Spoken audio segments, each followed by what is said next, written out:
Welcome to another episode of Kurdistan This Week, where we bring you the latest in the Kurdistan region from NRT Studios in Somani.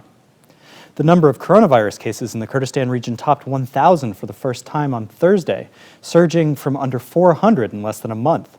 In response to 101 cases being recorded in Somani Governorate on Sunday, the government began implementing a week-long curfew on Monday, but reversed itself on Tuesday in face of protests and opposition from shop owners, and lifted the order on Wednesday.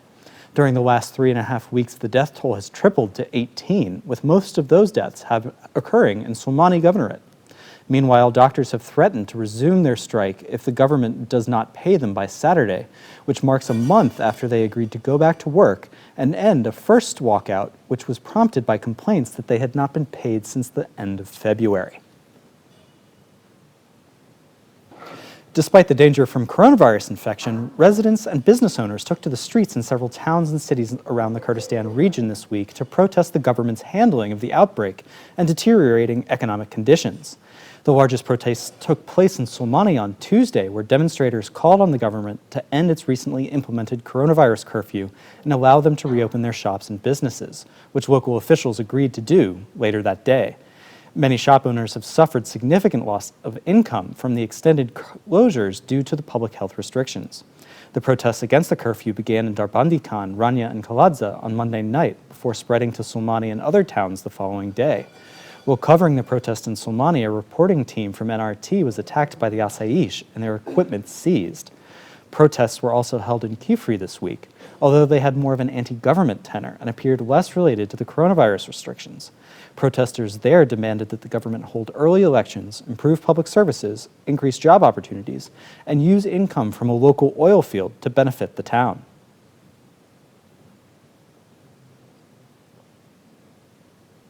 As negotiations continue between Iraq's federal government and the KRG to resolve a budget dispute, Baghdad made a one-time transfer of $338 million to Erbil so that it could pay public sector salaries while the talks continue. The transfer was made on the condition that the two sides reach a comprehensive agreement over oil revenues and the budget within 30 days, a deadline that will expire later this month. The two governments have been in a long-running dispute over the Kurdistan region's share of the budget, and Baghdad's patience finally ran out in April with the KRG's refusal to abide by the terms of the 2019 federal budget law. As it stands, many are worried that without an agreement and a resumption of the transfers, that the KRG will be unable to pay its thousands of public sector workers.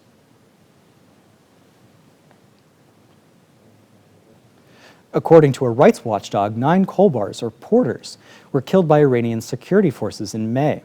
Henga Organization for Human Rights said that 24 others were wounded. Kolbars work bringing goods into the Kurdistan region across the mountains from Iran on their backs and are often targeted by the security forces. Despite extreme temperatures in winter and summer, they risk their lives in the treacherous mountain passes to make ends meet.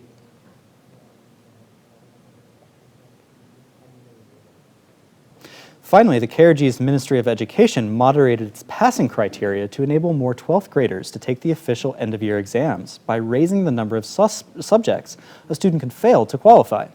The exams are important for determining whether a student is eligible to study at university following secondary school. Much of the second half of the 2019-2020 academic year was disrupted by the coronavirus outbreak, with most schools canceling in-person classes at the end of February. With no reasonable window to resume those classes, both the Ministry of Education and the Ministry of Higher Education formally ended the academic year at the end of May. The 12th graders will take their exams later this month. Thanks for tuning in to this episode of Kurdistan This Week. If you'd like more information on these stories and others, check out our website, nrttv.com/en, and be sure to like us on Facebook and follow us on Twitter.